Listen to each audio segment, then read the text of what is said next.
تعالوا هنا نكمل أسئلة الإملي. وفي سؤال بيقول a 70-year-old woman presents with 2-month history of anal pain and itching. يعني عندها 70 سنة وبقى لها شهرين في anal pain و itching.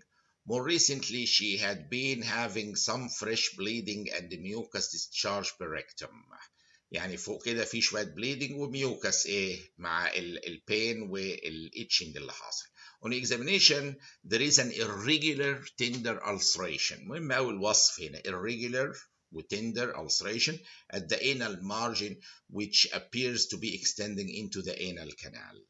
يعني على المارجن واكستندنج للانال كانال في ألسر لقيناها irregular و tender. What is the most likely diagnosis؟ طبعا في السن الكبير ده مع الاعراض دي مش شكل انر فيشر الاكيوت بين اللي الرهيب ده، وما هياش شكل انر وورت، دي ألسر.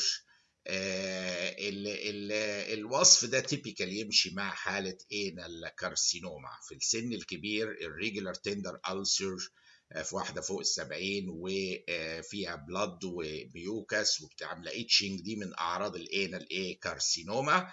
وادي شكلها بيبقى بالشكل ده داخله للانال كانال هنا وظاهره خارجيا الالسر من هنا. What is the prophylactic treatment of Meniere's disease؟ هو حاطط مجموعه حاجات انتراماسكولار وبكال وبيتا هيستidine والخ حاطط مجموعه ادويه، ولكن احنا البروكلوربرومازين وسواء بكال او انتراماسكولار والهستidine والمورفين والترامادول كل دي حاططها اوبشنز، ولكن هو الحقيقه في حاجات لازم تبقى معروفه في المينيرز ديزيز انه ككرونيك تريتمنت له كبروفيلاكتيك ونمنع الاتاكس العنيفه. من افضل الحاجات اللي اخترعت له البيتا هيستidine. البيتا هيستidine ده حاجه خاصه يعني للمينيرز ديزيز. the mainstay treatment الحقيقه هو البيتا هيستidine. ده an analog of histamine with weak agonist properties يعني stimulatory properties للهستامين H1 receptors and more potent antagonistic effects at histamine 3 receptors. يعني بيستيميوليت agonist على H1 histamine 1 receptors وانتاجونست على H3 receptors. Growing evidence suggests that the mechanism of action of beta histidine lies في CNS and is particularly in the neuronal systems involved in the recovery from process after vestibular loss. معروف الفيستيبولار لوس ممكن يحصل والدامج بيحصل في المينيرز ديزيز، ده ديس اوردر في الانر اير بتعمل فيرتايجو وتينيتاس وهيرنج لوس وفيلينج اوف فولنس اور كونجيشن في الاير وبروسيس معقده للغايه. وجدوا ان البيتا هيستidine من خلال الاستيميولاتري افكت على الهيستامين 1 ريسبتورز في النيورونال سيستم وبلوكينج الاتش 3 ريسبتورز، ده بيساعد في الريكفري بتاع الحالات دي ويقلل معدلات الاتاكس عندهم. فاذا تم اختيار سؤال لعلاج المينيرز ديزيز مش اكيوت اتاك، هنا بيتكلم على بروفيلاكتيك ولونج تيرم، هو البيتا هيستidine هنا حبيب الملايين. السؤال بالنسبه للمينيرز ديزيز طبعا.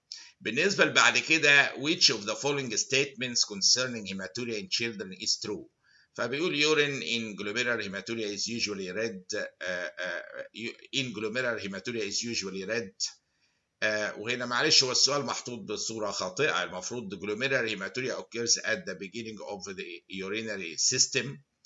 لا اللي beginning في اليورينري سيستم ده حاجه في اليوريثرا تبقى urinary tract infection is the most common cause of hematuria. نعم الاجابه دي سليمه، هو بيدور على الاجابه السليمه فبيقول urine in glomerular hematuria is usually red. لا بيبقى مش ريدش قوي، احنا بنكتشفها مايكروسكوبيك هيماتوريا غالبا، بيبقى كلاودي شويه كده معكر بس مش ريد.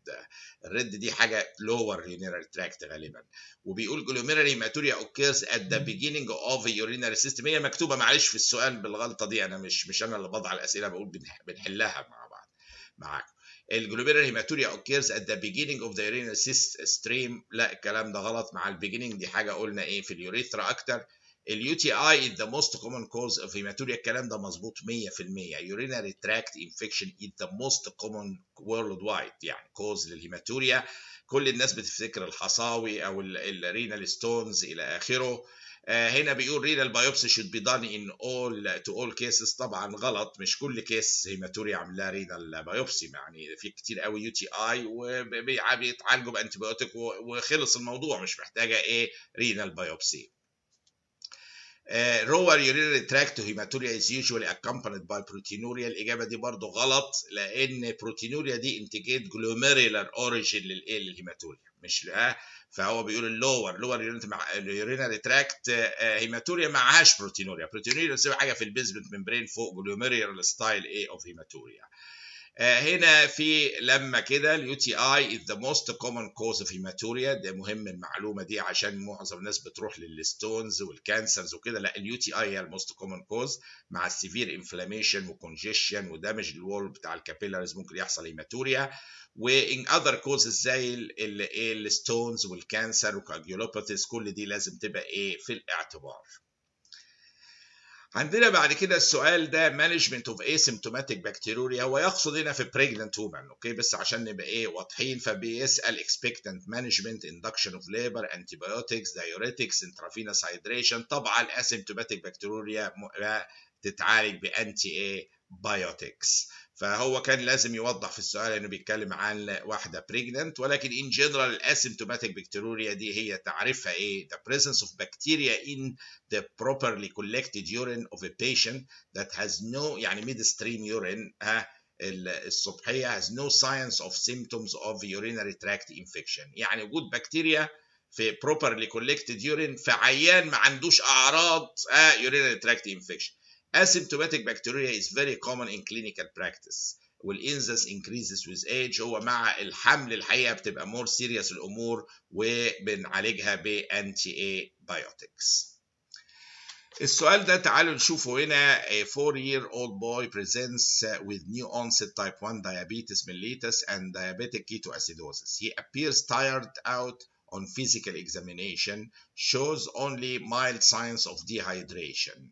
يعني كان تعبان وعنده mild signs of dehydration. Initial laboratory tests reveal الآتي: سيرم جلوكوز 884 ملي جرام per dl، ده عالي جدا. سيرم بوتاسيوم 4.5 ملي equivalent per liter في والبي اتش 6.9 والارتيريال بلاد جاز اوف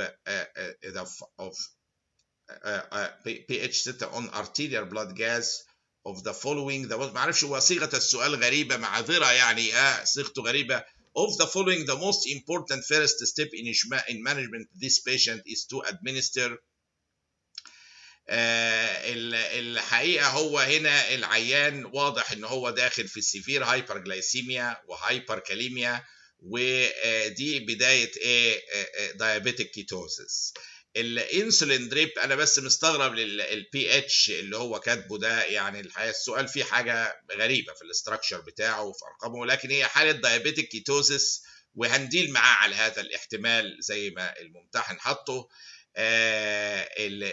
وجاي هو كاتبها دايابيتيك كيتواسيدوسيس. فبيقول ان انسولين دريب نبدا بيها beginning at كذا intravenous insulin bolus lactated ringer solution normal saline وصوديوم بايكربونات. الحقيقه اهم حاجه هنا، في واحد ممكن يقول لي الانسولين، في واحد يقول لي لا انا اشوف الاسيدوزس، واحد يقول لي كذا. هنا الحقيقه النورمال سالاين هو الفيرست ستيب، لان العيان هيموت من دي هايدريشن، هو ده اللي بيدخله في رينال فيلير وهو بيقلل التيشو اوكسجينيشن. فنمبر 1 اضمن الهايدريشن والسيركيليشن بتاع العيان، وبعد كده ادي الانسولين على طول وراها. يعني هي مش هندي بس في الاول بندي النورمال سالاين عشان العيان ما يبقاش دي هايدريتد، وبعد كده بندي له الانسولين على طول. فلو في اختيار، الاثنين مهمين جدا الحقيقه، يعني الاثنين في غايه الاهميه، بس ان انا اضمن التيشو برفيوجن ده اهم حاجه كسيركيوليشن كامرجنسي، وبعد كده وراه على طول بندي الانسولين الميني دوز انسولين عشان نبدا نقلل البلاد جلوكوز العالي عندهم. ونشوف السؤال القادم باذن الله.